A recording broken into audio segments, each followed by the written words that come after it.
Captain Jake Morrison stood at the main window of the bridge, watching space stretch out before them. Stars looked like tiny diamonds scattered across a black cloth. He had seen this view thousands of times, but today felt different. Today they were making history. "Captain, we should reach the council station in 2 hours," said Lieutenant Danny Clark from his position at the navigation controls. The young officer's voice carried a hint of excitement that he tried to hide. Jake nodded and turned to look at the woman standing beside him. Ambassador Lisa Rodriguez was studying a thick folder of papers, her brow wrinkled in concentration. She had been reading the same documents for weeks, but she still went through them every day. Jake understood why. This was the most important mission humanity had ever attempted. "Nervous?" Jake asked her quietly. Lisa looked up and gave him a small smile. Terrified, she admitted. "We're about to meet with species that have been traveling between stars for thousands of years. Some of them were building space empires when our ancestors were still learning to make fire." Jake had known Lisa for 5 years. They had served together during the Mars colony crisis, and he had never seen her show fear. She was one of the smartest people he knew, and if she was scared, he figured that was probably the smart reaction. "Briefing says there are over 200 different species in the council," Lisa continued. "Each one has their own language, their own culture, their own way of thinking. And somehow, I'm supposed to represent all of humanity in front of them." Through the window, Jake could see a small dot of light growing larger. It didn't look like much yet, but according to their instruments, that was the council station. It was supposed to be bigger than Earth's moon, a massive structure that housed representatives from across the galaxy. "How big did they say that thing was again?" asked Lieutenant Clark, squinting at his screens. 1,500 kilometers across," Lisa answered without looking up from her papers. "It has its own weather system inside. Some sections have artificial oceans." Jake whistled softly. The biggest space station humanity had ever built was barely 2 kilometers long. The thought of something so massive made his head spin. "Captain, I'm getting a communication request from the station," reported Communications Officer Rachel Green. "They want to speak with Ambassador Rodriguez." Lisa straightened her jacket and walked over to the communication console. "Put them through," she said.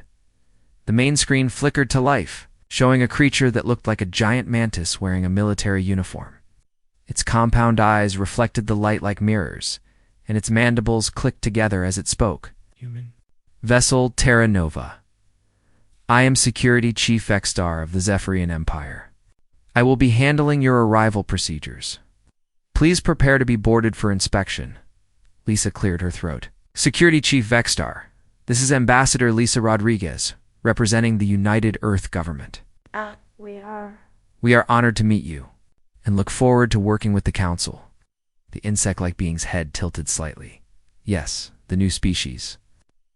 We have prepared quarters for you in Section 12. You will find the environment suitable for your biology. However, you must understand that there are strict rules about weapons and security." "Of course," Lisa replied. "We've studied the protocols. We understand that all weapons must be surrendered before entering the council chambers." Vexstars. Mandibles clicked more rapidly. "Good. Many new species find this difficult to accept. Your species appears to be more reasonable than most." There was something in his tone that suggested he didn't entirely believe this. The screen went dark, and Lisa turned back to Jake. "Well, that was encouraging," she said, though her expression suggested otherwise. "He seemed friendly enough," Jake offered. "Did you notice how he talked about weapons being difficult for new species to give up? And the way he said we seemed reasonable? It was like he was talking to children." Jake had noticed the tone too. It reminded him of the way adults talk to kids who were trying to do grown-up things. The security chief had been polite, but there was definitely an attitude of superiority there. "Maybe that's just how they are," Jake suggested. "They've been doing this for thousands of years. They probably think of everyone else as newcomers." Lisa went back to her papers, but Jake could see she was troubled. He walked over to the observation deck and looked out at the growing station. As they got closer, he could make out details. The structure was enormous, with sections that looked like they came from completely different architectural styles. Some parts were smooth and curved, others were angular and sharp. It looked like someone had taken buildings from 100 different worlds and somehow stuck them all together. "My God," whispered Lieutenant Clark. "Look at the size of that. Docking bay." Jake followed his gaze and felt his jaw drop. The docking bay they were heading toward was big enough to hold a dozen ships the size of theirs, and it was just one of hundreds of similar bays scattered across the station's surface. "We're really doing this," Jake said to himself. "Captain, we're being guided to Docking Bay 47 Alpha," reported Clark. "They're sending us the approach vector." Now, as they got closer, Jake could see other ships docked around them. Some looked familiar, with metal hulls and recognizable engines. Others were completely alien.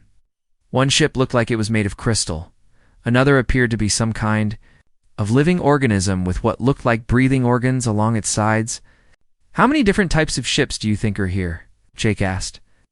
"The briefing said the station usually has about 50,000 visitors at any given time," Lisa answered. "Representatives, staff, traders, tourists, like a city in space." Their ship settled into the docking bay with a gentle thud. Through the windows, Jake could see the bay was full of activity. Creatures of all shapes and sizes moved around, some walking on legs, others floating, a few that seemed to roll along the ground. "Ambassador, we're receiving boarding instructions," reported Rachel. "A security team is requesting permission." "To come aboard?" "Grant it," Lisa said. She closed her folder and stood up straight. "This is it, people. Let's make a good first impression." The airlock cycled, and Security Chief Vexstar entered the ship along with two other beings. One looked like a walking tree with glowing eyes. The other was some kind of slug-like creature that moved on a platform with mechanical legs. "Ambassador Rodriguez," Vexstar said, his voice sounding different now that he was speaking in person rather than through the communication system. "Welcome to Council Station Harmony. I must now explain the security procedures that all visitors must follow." "We're ready to comply," Lisa said. "All weapons, both personal and technological, must be surrendered before entering the station proper. This includes any devices that could be used as weapons, any biological enhancements that increase combat ability, and any nanotechnology that could be reprogrammed for hostile purposes." Jake watched Lisa's face carefully. She looked confused. "Security. Chief, I think there might be some misunderstanding," she said. "We don't have any weapons to surrender." Vexstar's compound eyes seemed to focus more intently on her. "No weapons? No personal defense systems? No backup combat enhancements?" "No, sir. Just our standard equipment and personal belongings." The tree-like being spoke for the first time, its voice sounding like wind through leaves. "This is unusual. Most species carry at least basic personal protection." The slug creature's mechanical platform whirred as it moved closer. "Perhaps they have hidden their weapons very well," it said in a gurgling voice.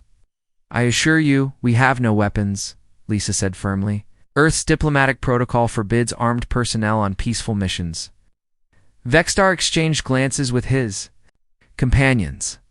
Jake could see they were confused, maybe even suspicious. "Very well," Vexstar finally said. "You will still need to pass through our security scanners. Follow me." As they left the ship, Jake couldn't shake the feeling that something important had just happened. The way the security team had reacted to their lack of weapons seemed strange. It was as if they had expected humans to be armed and dangerous, walking through the station's corridors. Jake marveled at the diversity around them. Beings of every imaginable shape and size moved through the halls, all seemingly going about their business. But he noticed something else too. Many of them stared at the human delegation as they passed, and their expressions seemed to be a mixture of curiosity and something else. He couldn't quite identify. It looked almost like surprise. The council chambers were bigger than anything Lisa Rodriguez had ever imagined. The ceiling stretched so high above them that it disappeared into shadows. Rows of seats curved around a central speaking area, and each seat looked different from the others. Some were clearly made for creatures with multiple legs. Others had special supports for wings or tails. Lisa walked down the aisle toward the section marked for Earth's delegation. Her assistant, Dr. Kevin Walsh, followed behind her, carrying their briefing materials. They had been given seats in what was called the new member section, which was near the back of the chamber. "Look at all of them," Kevin whispered, trying not to stare too obviously at the other delegates. Lisa tried to keep her expression calm, but inside she was amazed. There were creatures that looked like they were made of living rock, others that seemed to be pure energy contained in glowing suits. One delegate appeared to be a collection of floating geometric shapes that constantly changed color as they took their seats. A being that looked like a cross between a lizard and a human approached them. He was tall, maybe 7 feet, with dark green scales and golden eyes. He wore what appeared to be a military uniform covered in medals. "You must be the human delegation," he said, his voice deep and rough. "I am General Korath of the Drakmori Empire. I have heard interesting things about your species." Lisa stood and extended her hand. "Ambassador Lisa Rodriguez. This is Dr. Kevin Walsh. We're pleased to meet you, General." Korath looked at her outstretched hand for a moment, then grasped it briefly. Ice. His grip was strong enough to be uncomfortable, and Lisa noticed his fingers ended in sharp claws. "Yes, very interesting," Korath said. "Tell me, Ambassador, how did your species achieve space travel so quickly? Most civilizations take much longer to develop the necessary technologies. We've always been good at working together when we need to," Lisa replied diplomatically. Korath made a sound that might have been laughter. "Working together. Yes, I suppose that is one way to put it. We will speak again soon, I think." He walked away, leaving Lisa with the distinct impression that she had just been evaluated somehow. "Friendly guy," Kevin muttered before Lisa could respond. A melodious voice spoke behind them. "Please do not judge all of us by the Drakmori. They are ... difficult." They turned to see a being that looked like it was made of shifting light and energy. It had a roughly humanoid shape, but its edges constantly moved and flowed like water. "I am Harmony of a Morning Star, representing the ethereal collective. We welcome you to the council." "Thank you," Lisa said. "We're honored to be here." "Species is quite unusual," Harmony of a Morning Star continued. "We have studied your preliminary reports with great interest. Very few species develop space travel while maintaining such internal cooperation." Lisa wasn't sure what to make of that comment, but before she could ask, a loud tone rang through the chamber. All the delegates began moving to their seats. The council session began with what appeared to be routine business: trade disputes, territory boundaries, resource allocation treaties. Lisa listened carefully, trying to understand how the various species interacted with each other. What she noticed first was the tension. Even during discussions about simple trade routes, there was an undercurrent of aggression in many of the voices. When the delegate from the Arachnid Consortium disagreed with a proposal from the Felinian Pride, his mandibles clicked together rapidly.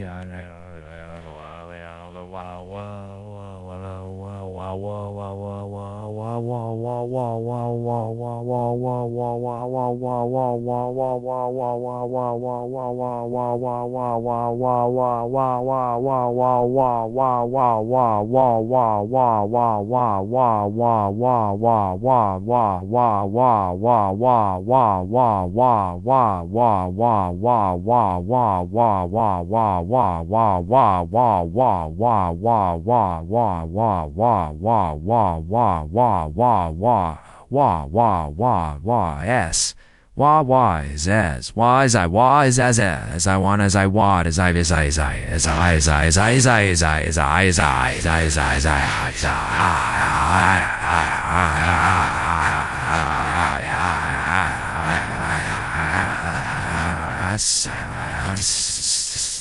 responded by extending claws that Lisa hadn't even known were retractable. They gleamed like metal in the chamber's lighting. "Order," called the session moderator. A tall, thin being with blue skin and 4 arms. "Remember the protocols. No displays of natural weapons during debate." Both delegates settled back, but Lisa could see they were still agitated. This seemed to be normal behavior, because none of the other delegates appeared surprised when it came time for new member introductions. Lisa walked down to the central speaking area. She had prepared her speech carefully, focusing on Earth's desire to contribute to galactic peace and cooperation. "The United Earth government wishes to thank the Council for this opportunity," she began. "We come here not seeking conflict, but hoping to learn from your wisdom and experience. We believe that through discussion and compromise, any problem can be solved. The chamber was quiet as she spoke, but Lisa could feel hundreds of eyes watching her. When she finished, there was a polite but brief round of applause as she walked back to her seat.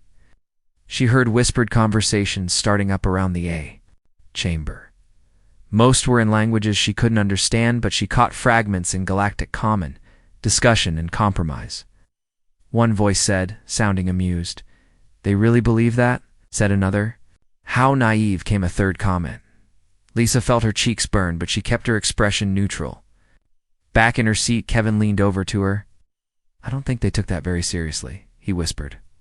The rest of the session continued with more routine business, but Lisa found herself paying attention to something else entirely. Every time a debate got heated, delegates would start displaying what could only be described as threatening behavior. A crystalline being from the Mineral Collective would make his edges sharp and glittering. The representatives from the Aquatic Alliance would secrete something through their skin that made nearby delegates move away. Even the peaceful-looking ethereals would pulse with dangerous-looking energy. After the session ended, Lisa and Kevin made their way to the reception area, where delegates traditionally mingled. Lisa hoped to make some informal connections, but she found the conversations difficult.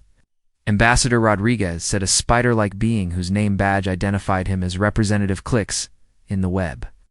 "Your presentation was optimistic. Tell me, how does your species handle territorial disputes?" "We negotiate," Lisa answered. "We look for solutions that benefit everyone involved." Clicks in the web's 8 eyes blinked in sequence. "And if negotiation fails, then we negotiate some more. Find mediators, we try different approaches, we keep working until we find an answer. But what if the other party refuses to cooperate? What if they simply take what they want by force?" Lisa hesitated. "Then we find ways to make force unnecessary. We look for what they really need and try to provide it through other means." The spider being made a chittering sound that might have been laughter.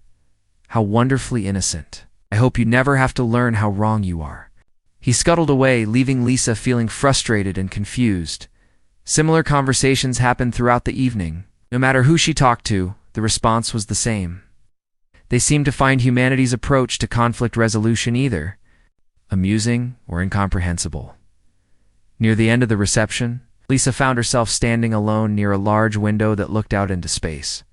She was wondering if she had somehow completely misunderstood what this assignment would involve when a voice spoke softly behind her. "You seem troubled, young ambassador." Lisa turned to see an elderly ethereal approaching. This one was dimmer than the others she had met, and moved more slowly. "I am Melody of Ancient Swines," the being said. "I serve as one of the Council's archivists.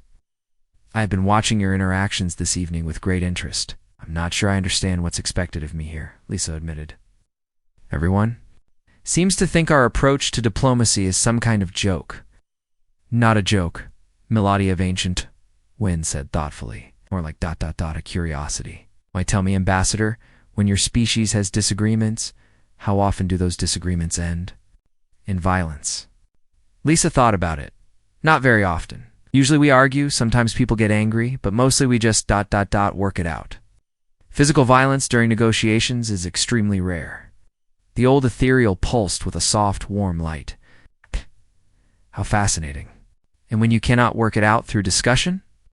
We might not speak to each other for a while, or we might agree to disagree, or we bring in someone else to help mediate. But we don't usually hurt each other over political differences." "Remarkable, Melody of Ancient Winds murmured. "Absolutely remarkable." "Why is that remarkable?" Lisa asked. The ancient being was quiet for a long moment, its light flickering. Thoughtfully, "Ambassador, in all my centuries of observing council proceedings, in all the species I have studied, I have never encountered a civilization that could disagree without someone getting hurt." Lisa stared at the archivist. "What do you mean?" "Every species represented in this council has a history of violence during negotiations. The Drakmori challenge opponents to ritual combat when diplomacy stalls.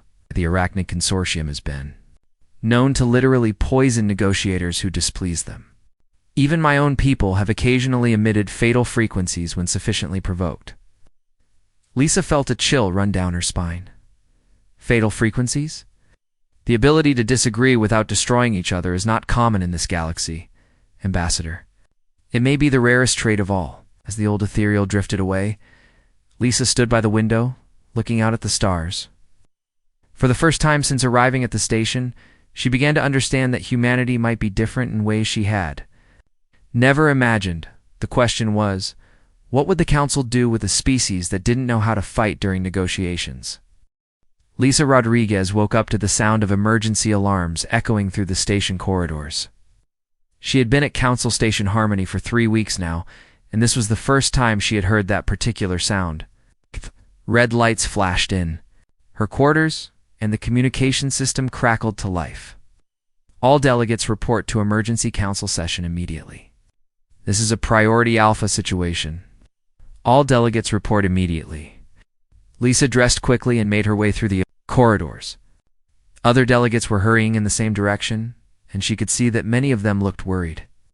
The normally calm atmosphere of the station felt tense and dangerous. Dr. Kevin Walsh met her at the entrance to the council chambers. "What's happening?" he asked. "I don't know yet," Lisa replied. "But it must be serious if they're calling an emergency session." Inside the chamber, delegates were taking their seats much faster than usual. Lisa noticed that many of them were displaying signs of agitation that she had learned to recognize over the past few weeks. The Felinian delegate had his ears flattened back against his head. The arachnid representative was clicking his mandibles rapidly. Even the usually calm ethereals were pulsing with bright, harsh light. The session moderator, a four-armed being named Administrator Zenth, called for order. His voice was more strained than Lisa had ever heard it. "Delegates, we face a crisis that threatens to destabilize the entire sector," he announced. "The Zephyrian Empire and the Molten Core Alliance are mobilizing their fleets for war over mining rights in the Titan Nebula. Both sides have refused mediation and are demanding council recognition of their territorial claims." A wave of agitated sounds swept through the chamber. Lisa heard hissing, chittering, and what sounded like growling from various delegates. General Korath of the Drakmori Empire stood up. "The Molten Core Alliance has always been aggressive expansionists. If we show weakness now, they will see it as permission to take whatever they want." "The Zephyrians are no better," responded a delegate that looked like living molten rock. Lisa recognized him as burning hard as stone from the Molten Core Alliance. "They claim systems they have never even visited. They expect the galaxy to bow to their military might." Administrator Zenth tried to maintain order, but the situation was getting worse quickly. More delegates began standing and shouting. Lisa watched in growing alarm as the beings around her started displaying the threatening behaviors she had observed during regular debates. But much more intensely, the crystalline delegate from the Mineral Collective suddenly stood up, and Lisa could see that his edges had become razor-sharp. Light reflected off them like knives. "The Molten Core Alliance violates 17 territorial treaties," he said, his voice ringing like breaking glass. "They forfeit all rights to negotiation." Burning Heart of Stones.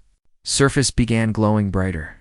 "The Mineral Collective supports the Zephyrians because they profit from Zephyrian mining contracts.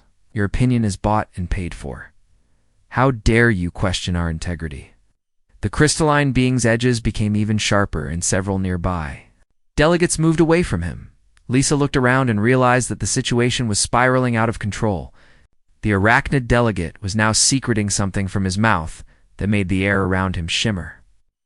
The Aquatic Alliance representative was releasing what looked like toxic clouds through his breathing slits.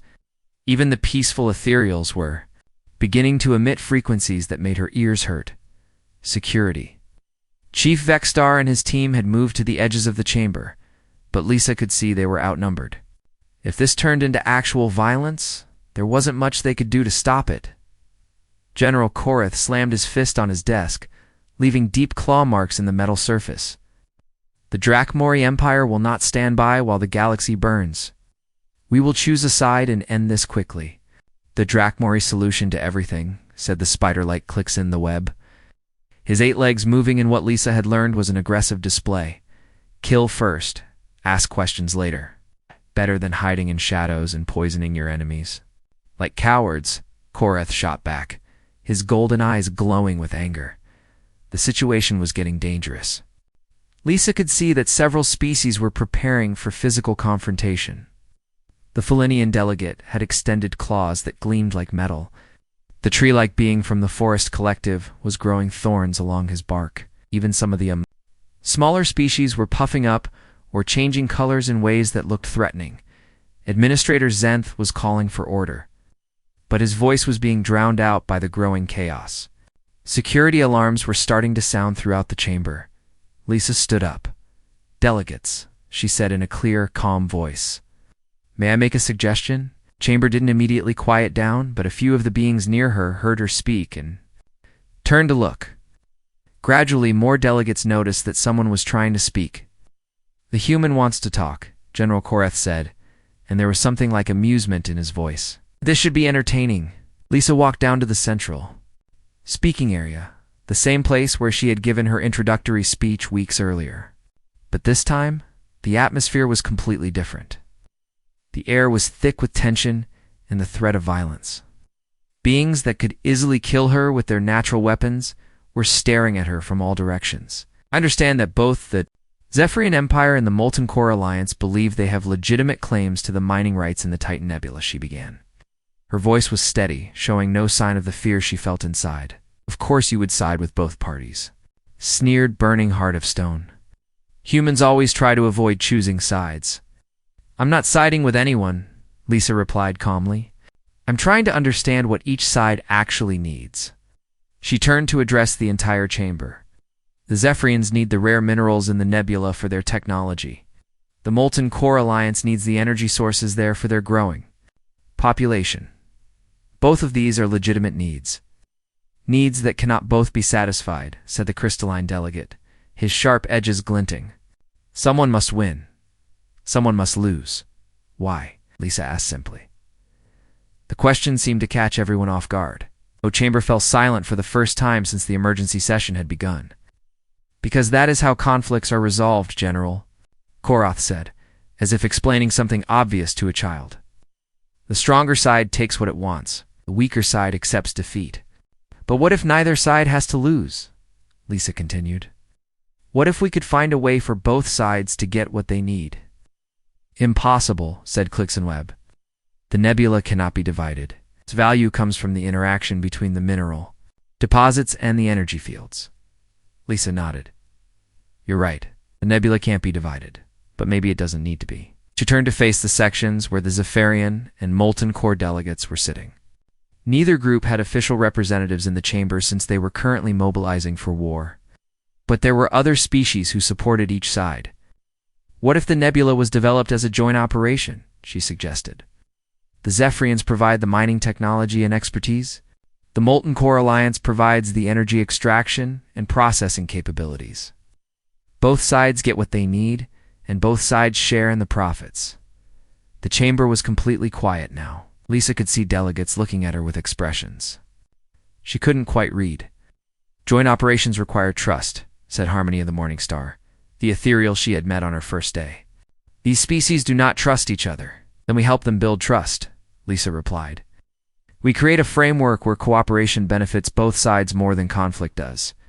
We establish oversight mechanisms, shared governance, mutual guarantees." "If one side betrays the other," asked General Koreth, "then the Council steps in to enforce the agreement. But we design the system so that betrayal hurts the betrayer more than it helps them." Lisa looked around the chamber at the assembled delegates. The threatening displays were starting to fade. Claws were retracting. Toxic secretions were stopping.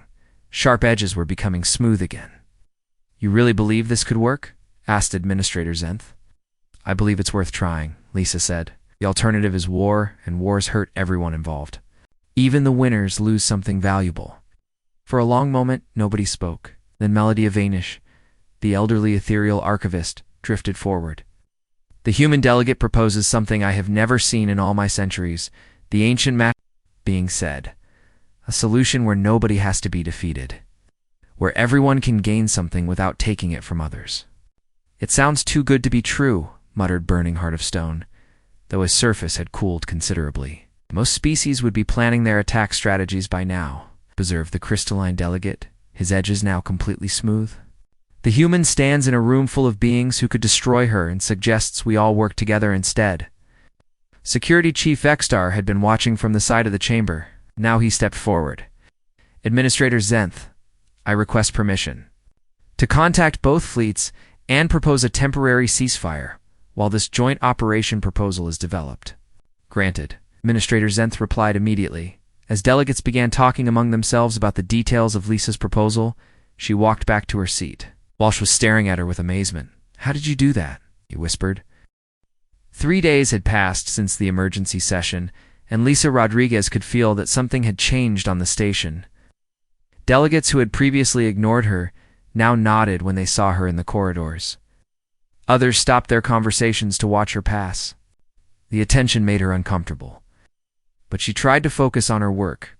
The joint operation proposal for the Titan Nebula was moving forward faster than anyone had expected. What the Zephyrian Empire and the Molten Core Alliance had agreed to, a temporary ceasefire while the details were worked out. It was the first time in Council history that two species had stepped back from the edge of war, without one side surrendering to the other. Lisa was in her quarters reviewing the latest draft of the agreement when her door chimed. She opened it to find Melody of Ancient Swines floating in the corridor. The elderly ethereal's light was dimmer than usual, and she seemed to be moving more slowly. Ambassador Rodriguez, may I speak with you privately? It concerns a matter of great importance, of course, Lisa said, stepping aside to let the archivist enter. Please, make yourself comfortable. Melody of Ancient Wines drifted to the center of the room and hovered there, her light pulsing thoughtfully. What I am about to share with you is not widely known, even among council members. Much of it is classified information that I have access to only because of my position as chief archivist. Lisa felt a chill of worry.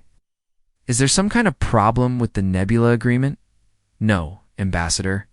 The problem is much larger than that. Ethereal's light flickered in what Lisa had learned was the equivalent of a sigh. Concerns your species, and why your approach to the recent crisis was so unprecedented. Melody of Ancient Swines gestured, and a holographic display appeared in the air between them. It showed what looked like a timeline with thousands of entries. This is a record of every major diplomatic crisis in Council history over the past 10,000 years, the archivist explained. Each entry represents a situation where two or more species had conflicting interests that could not be easily resolved.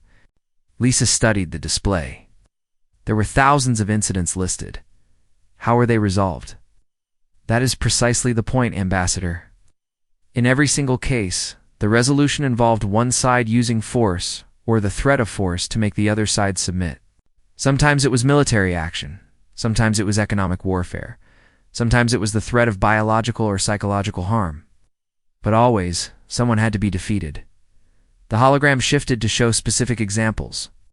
Lisa saw records of species threatening to poison entire planets, others promising to destroy trade routes, and some that appeared to have actually carried out assassinations during negotiations. Every species, Lisa asked, feeling sick. Every species, Melody of Ancient Winds confirmed. Until 3 days ago, when you stood in that chamber and suggested that maybe no one had to lose. The ethereal's light grew brighter, and the hologram changed to show detailed files about various council species. Let me show you what we know about conflict resolution among the member species. The Drakmori Empire settles diplomatic disputes through ritual combat. The losing side must accept whatever terms the winner demands, even if it means the death of their negotiators. An image appeared showing two lizard-like beings fighting with curved blades while others watched. The Arachnid Consortium uses biological warfare. They secrete toxins that cause paralysis or death, then negotiate while their opponents are helpless. Lista watched footage of spider-like beings injecting other creatures with substances that left them twitching on the ground. The Crystalline Collective can alter their molecular structure to become weapons. They have been known to literally cut opponents apart during heated discussions. The images that followed were too disturbing for Lisa to watch closely. Even my own people, the ethereals, are not innocent, Melody of Ancient Twines continued, light dimming with what seemed like shame. We can emit frequencies that disrupt the nervous systems of other species. We have used this ability to force agreement when words failed, but you seem so peaceful, Lisa said. We learned to control ourselves over centuries of practice, but the capability remains. Times of extreme stress or anger, some of us still resort to these methods. The hologram shifted again, showing security footage from various council sessions over the years. Lisa watched in horror as she saw delegates attacking each other during debates. In one clip, a tree-like being used its branches to strangle a smaller creature. In another, energy beings were overloading the equipment of their opponents. This is why the weapons surrender protocols exist, Melody of Ancient Wines explained. Not just to prevent weapons from being brought into the chambers, but to prevent species from using their natural abilities as weapons.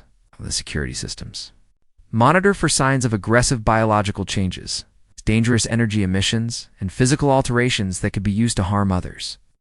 Lisa remembered the security checkpoints she had passed through when arriving at the station. At the time, she had thought they were just looking for guns or bombs. Now she realized they were designed to detect when species were preparing to use their bodies as weapons. But humans passed through those scanners without any problems, she said. Exactly. The security systems found nothing to monitor. No biological weapons, no ability to alter your physical structure for combat, no capacity to emit harmful energies. You were scanned for 3 hours when you first arrived, and the systems could not identify a single natural weapon. The hologram showed Lisa's own security scan from her first day on the station. The readout was almost completely blank. At first we thought there might be something wrong with the scanners, Melody of Ancient Wines continued. We ran the tests multiple times. Then we began to wonder if humans had found some way to hide their natural weapons from our detection systems. We don't have natural weapons, Lisa said. We can punch or kick, but we don't have claws or toxins or anything like that. We know that now. But it took us weeks to accept it, because we have never encountered a species that evolved without significant combat abilities. The hologram changed to show evolutionary charts for dozens of species. Each one showed the development of some kind of natural weapon over millions of years. Every intelligent species we have met developed intelligence as a way to better use their natural combat abilities. Sharper claws, deadlier toxins, more effective energy manipulation. Intelligence was a tool for becoming better at fighting. Lisa studied the charts. The pattern was clear. Every species had started with some kind of physical advantage and had enhanced it through technology and evolution. But humans are different, she said, beginning to understand. Completely different. Your species appears to have developed intelligence not to become better fighters, but to avoid fighting altogether. You created complex social structures, legal systems, and diplomatic processes specifically to prevent violence. The ethereal's light pulsed with what Lisa had learned was excitement. Do you understand what this means, Ambassador? Every other species in the galaxy uses intelligence to be more effective at war. Humans use intelligence to make war unnecessary. Lisa sat down heavily in her chair.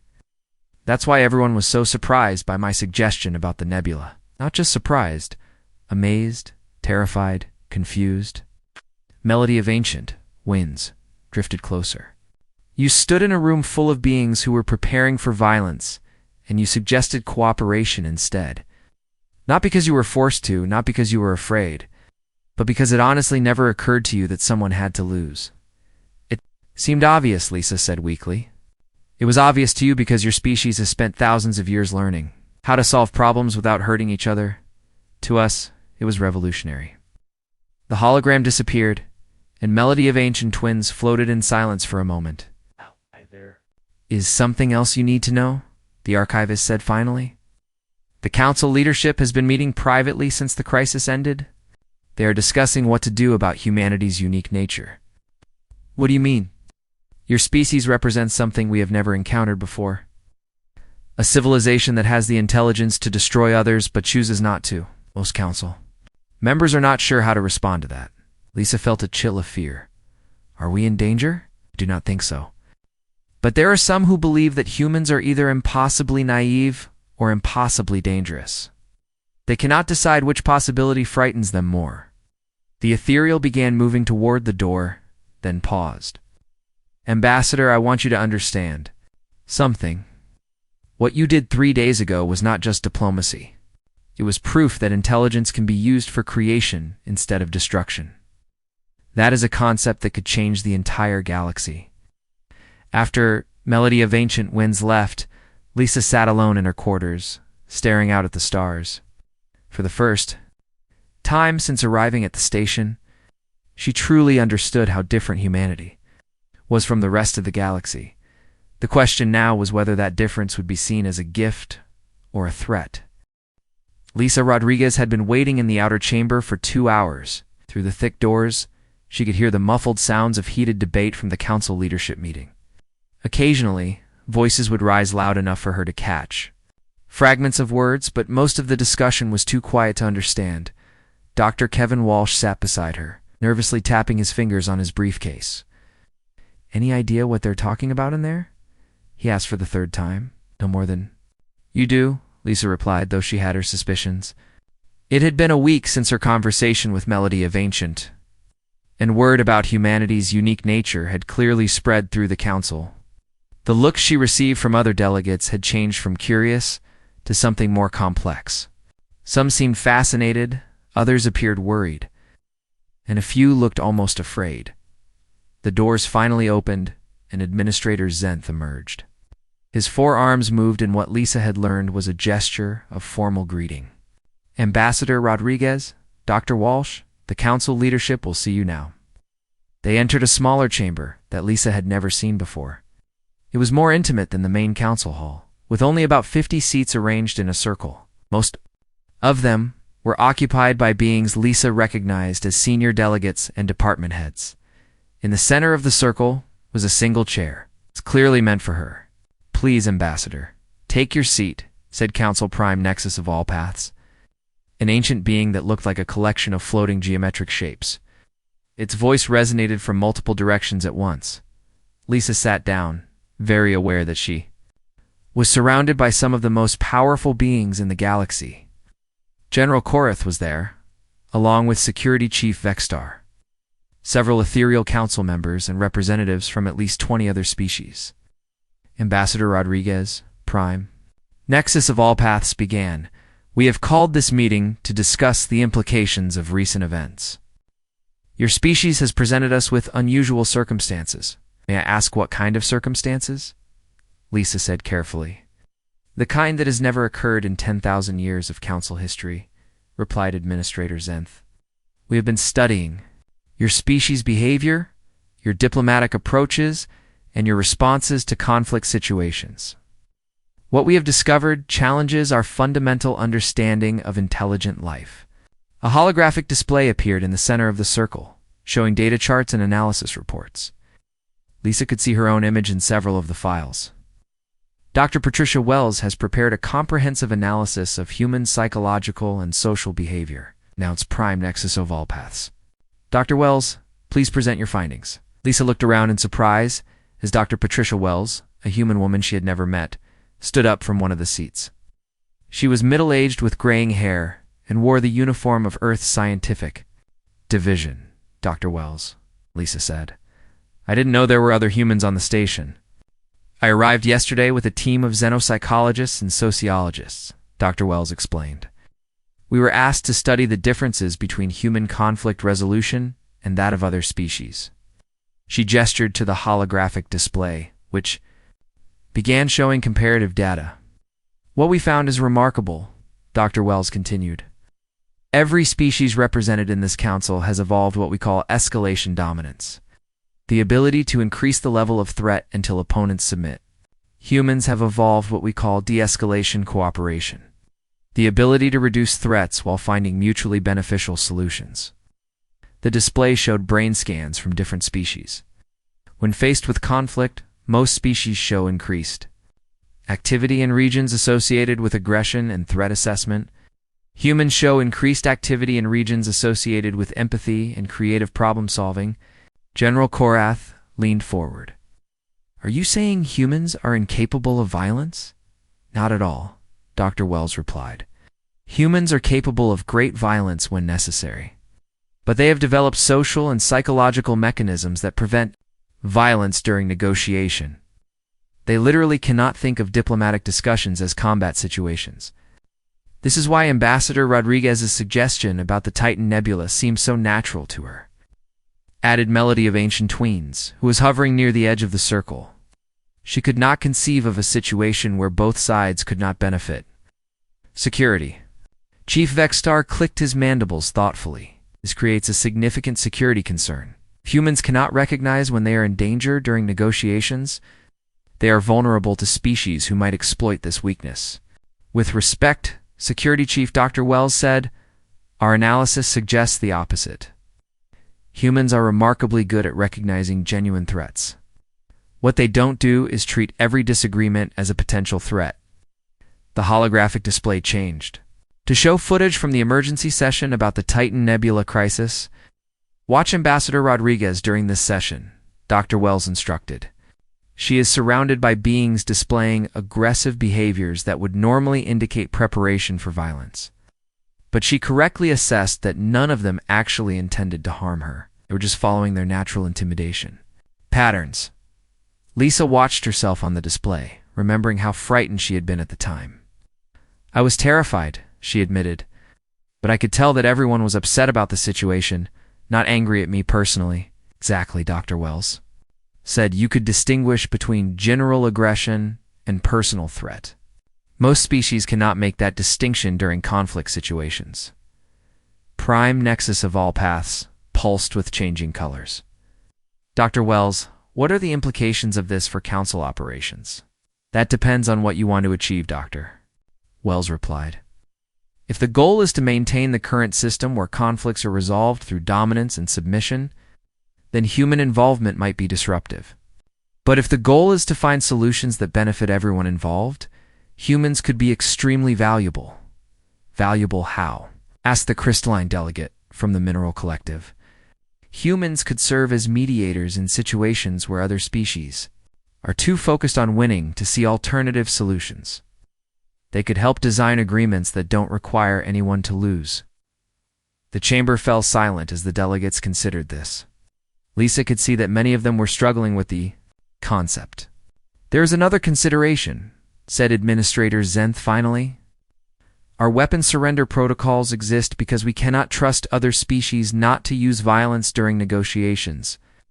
If humans genuinely do not resort to violence in diplomatic situations, then they wouldn't need to surrender weapons," finished Security Chief Vexstar, "because they wouldn't use them even if they had them." Lisa felt her heart start beating faster.